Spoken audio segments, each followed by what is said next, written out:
Have you ever wondered if Bigfoot is real? For centuries, grainy photos and blurry videos have fueled our fascination. But what if the most compelling evidence wasn't a footprint, but a teardrop? Today, we're diving deep into a story that tugs at the heartstrings. A tale whispered among cryptozoologists and campfire circles alike, the emotional goodbye of a baby Bigfoot. Our story begins in the dense, misty forests of the Pacific Northwest. A team of wildlife researchers, led by the renowned primatologist Dr. Dorn, were not looking for Sasquatch. They were studying rare species of nocturnal owls, using advanced thermal imaging cameras. For weeks, their expedition was routine. They documented owl behaviors, tracked migration patterns, and enjoyed the serene isolation of the ancient woods. But one night, everything changed. Their thermal cameras picked up something unusual. It wasn't an owl, a bear, or a deer. The heat signature was humanoid, but small, about the size of a human toddler. It moved with a strange bipedal gait, both clumsy and surprisingly agile. Intrigued and baffled, Dr. Thorne and his team decided to investigate further, cautiously, and without any intention of interference. They set up more cameras, this time with high definition and night vision capabilities, hoping to catch a clearer glimpse of this mysterious creature. What they captured over the next few nights was nothing short of extraordinary. The footage revealed a small, ape-like being covered in thick, dark fur. It had large, expressive eyes that glowed faintly in the night. It was a baby Sasquatch. The team, sworn to secrecy, nicknamed him Coco, after the word for night, in a local indigenous dialect. Coco was playful, curious, and incredibly intelligent. He would mimic the calls of birds, build small, intricate structures from twigs and leaves, and even seemed to observe the researchers' hidden cameras with a knowing curiosity. But Coco was never alone for long. Soon, the cameras captured a much larger thermal signature on adult female Bigfoot, presumably his mother. She was massive, easily over 8 feet tall, a silhouette of immense power and grace. Her interactions with Coco were tender and nurturing. She would groom him, bring him berries and roots to eat, and teach him how to navigate the treacherous forest terrain. The researchers watched, mesmerized, as they witnessed a family dynamic they never thought possible. They were documenting the secret life of a species long considered a myth. Dr. Thorne, the scientific and historical significance of this discovery was immeasurable, but he also felt a profound sense of responsibility. Revealing their existence to the world would undoubtedly lead to a frenzy. The forests would be overrun with hunters, media, and thrill-seekers, shattering the peace of this hidden family and endangering their lives. The team made a pact.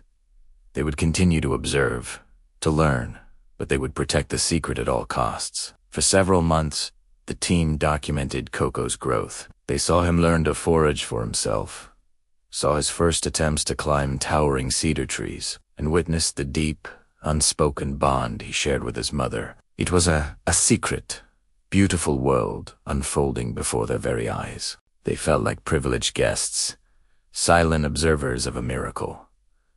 The forest was no longer just a research site. It had become a sanctuary. But one day, the familiar pattern was broken. The mother, whom they had lovingly named Alara, appeared distressed. She kept sniffing the air, her powerful head turning anxiously towards the east. The team's long-range sensors soon picked up the reason. The distant sound of chainsaws and heavy machinery. A logging company, unbeknownst to them, had begun clear-cutting a section of the forest several miles away, a section that was rapidly expanding towards Alara and Coco's territory. The peaceful sanctuary was under threat. The researchers watched with heavy hearts as the logging operation grew closer each day. The constant noise and disruption were taking a toll on the forest's inhabitants. Deer and other animals were fleeing the area. Alara grew more and more agitated. She began leading Coco on long, arduous journeys, searching for a new, safer home. The team tracked them, their hearts aching for the small family. They saw Alara's desperation. She would frantically dig for roots in unfamiliar soil and scout new clearings, only to retreat as the sound of human activity echoed through the trees. Coco, sensing his mother's fear, clung to her, his playful nature replaced by a quiet anxiety. The researchers felt helpless. To intervene would be to reveal themselves, but to do nothing felt like a betrayal. Then came the day of the goodbye. The logging operation was now perilously close.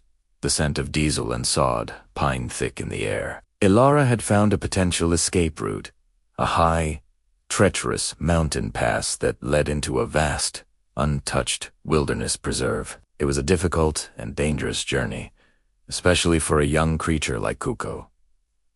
That evening, the team focused all their cameras on the base of the pass. Ilara led Coco to a small, hidden cave. One last moment of shelter before their departure. This is where the most heart-wrenching scene unfolded.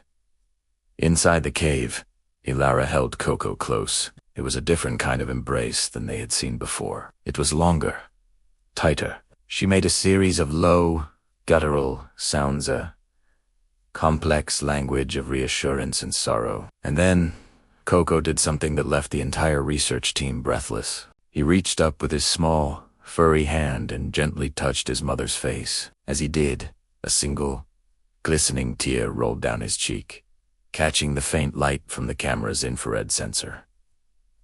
It was a moment of pure, raw emotion. A baby, not of our species, expressing a depth of feeling so profound, so recognizably human, that it shattered every preconception about the animal kingdom. It was the tear of a child who understood loss, fear, and the pain of leaving home. It was the emotional goodbye of a baby Bigfoot, forced from his world by a world that doesn't even know he exists. Ilara then gently nudged him, and together they stepped out of the cave and began their ascent into the shadows of the mountain pass. Disappearing from the camera's view for the final time, the research team was silent, many of them openly weeping. Dr. Thorne made the difficult decision to erase all of the footage, except for one single, stabilized frame.